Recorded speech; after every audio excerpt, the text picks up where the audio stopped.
What if the most powerful religious institution on Earth has been quietly sitting on secrets for centuries? Secrets so explosive they could rewrite 2,000 years of history as we know it.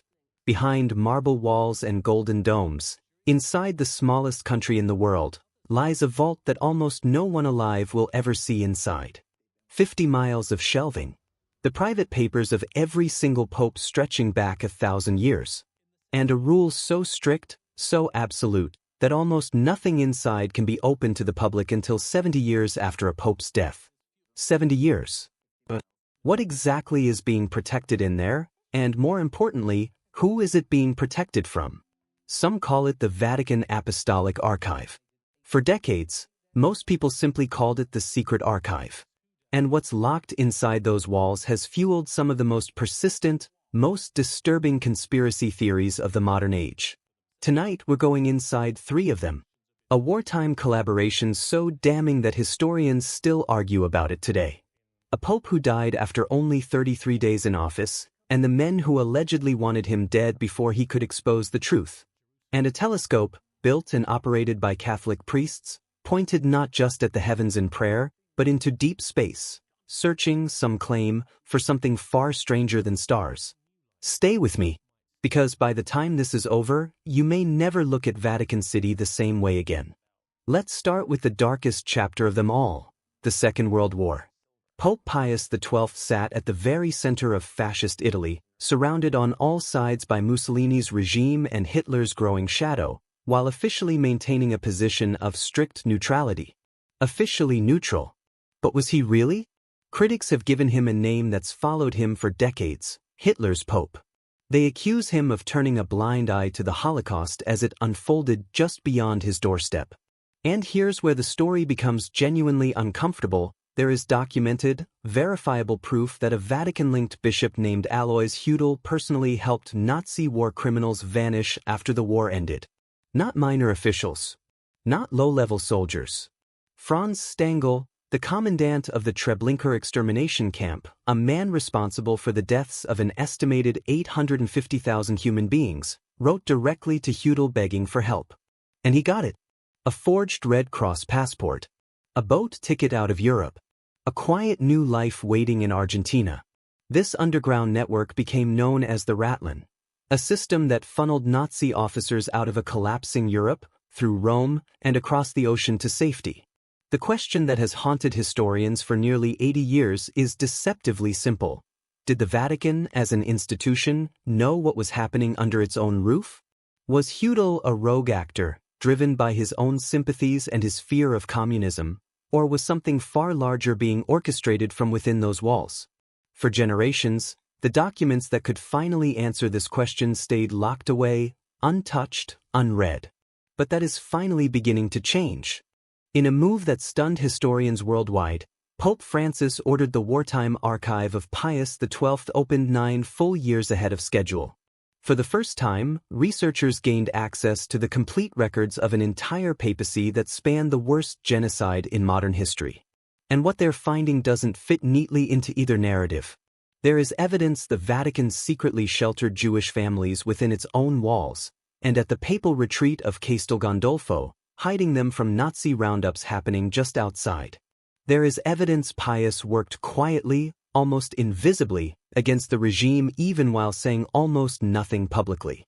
But there is also evidence that men operating within the Church's orbit, men like Hudel, actively enabled mass murderers to disappear and rebuild their lives far from justice. The emerging truth isn't one single damning secret waiting to be uncovered. It's something far messier, far more human. A church that saved lives in one wing of its house while looking the other way in another. The full picture is still being pieced together, document by document, signature by signature. And every new file that surfaces raises the exact same haunting question that's followed this institution for decades. What else is still sitting in those vaults, gathering dust, waiting for someone brave enough to finally read it? Now let's turn to a death that has never been fully, satisfyingly explained. September 1978. Pope John Paul I, Pope for just 33 days, one of the shortest reigns in the history of the Church, is found dead in his bed. Officially, the cause was a heart attack. But almost immediately, the questions started pouring in. Because this was a pope who, by multiple credible accounts, was actively preparing to investigate the Vatican Bank from top to bottom. And the Vatican Bank had a problem it desperately didn't want exposed: persistent, well-documented allegations of ties running straight into organized crime. One theory, repeated by journalists and authors for decades, holds that John Paul I was eliminated before he ever got the chance to expose what he'd found. It's the very same idea that later inspired the plot of The Godfather Part 3, a new pope threatening to tear open a financial conspiracy decades in the making, and paying for that threat with his life. The accusations point most directly at Archbishop Paul Marcinkus, the American who ran the Vatican Bank during this entire period. A best-selling book published in the 1980s implicated him directly in the Pope's death. And decades later, in 2019, a man named Anthony Raimondi, a relative of Marcinkus and the nephew of notorious mobster Lucky Luciano, came forward claiming he had personally traveled to the Vatican in 1978 to help poison the Pope using cyanide. The Vatican has always firmly, categorically denied that any murder ever took place. No court, no investigation, no tribunal has ever proven this claim beyond speculation. But the timing, the secrecy, the unanswered questions, they've kept this theory burning for nearly 50 years now. And the one archive that might finally settle the matter once and for all, John Paul I's own private papers, remains sealed, untouched, until the year 2048.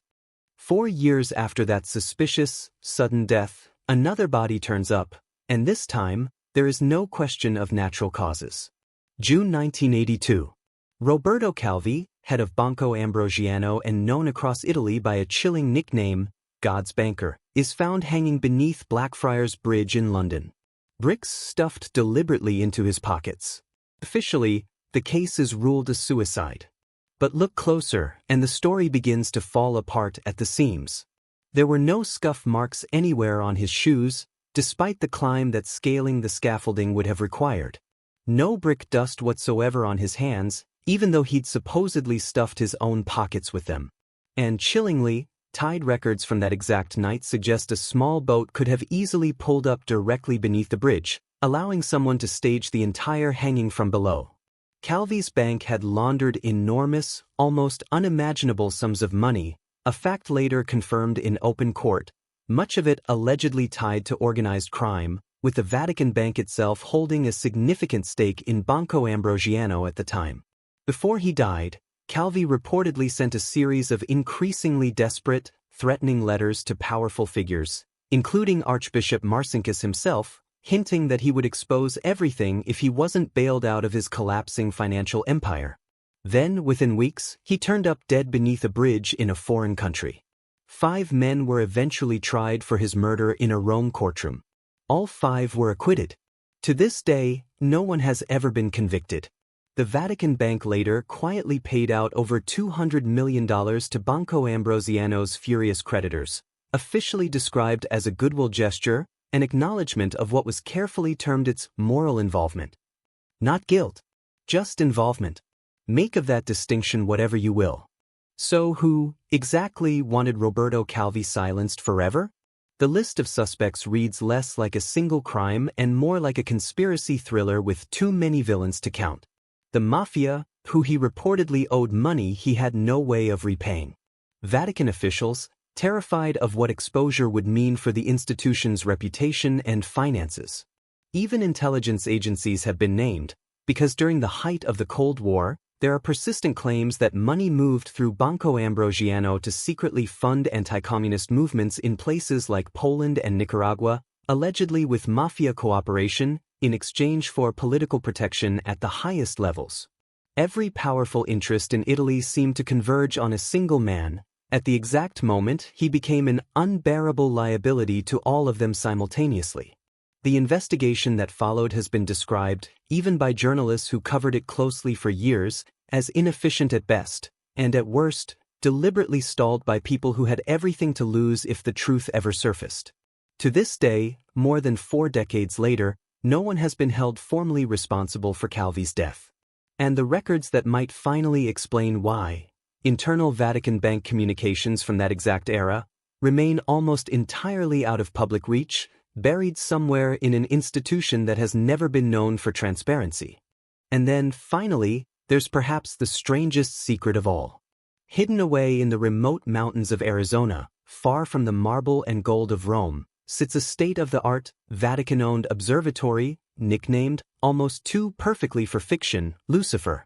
Officially, its mission is simple: track potentially dangerous asteroids and study the formation of distant galaxies, run quietly by Jesuit priests who insist that science and faith have never truly been enemies. But why, people ask, would the Catholic Church need access to one of the most advanced telescopes on the entire planet?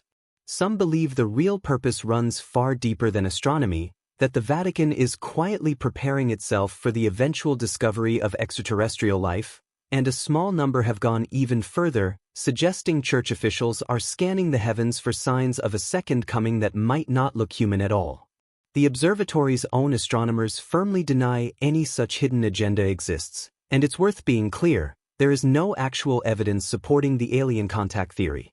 It remains pure speculation, not established fact. But here is what is genuinely true: the Vatican has openly hosted global scientific conferences exploring the possibility of life beyond Earth, and its own scientists have stated publicly, on record, that the discovery of alien life wouldn't shake their faith in the slightest. It might even, in their words, confirm it. Whether that telescope spends its nights quietly watching for asteroids, or watching for something the Church has never once admitted to the public, is a question no one outside the walls of Mount Graham can fully answer with certainty. Wartime files that took decades to open. A pope who died after only 33 days. A banker found hanging beneath a bridge in a foreign city. A telescope named, deliberately or not, after the devil himself. For mysteries, one single archive that may hold every answer, and one that refuses to fully open its doors until the year 2048. So before we go, ask yourself this one final question. If there is truly nothing left to hide inside those walls, then why, after all these centuries, do they still keep the door locked so tightly?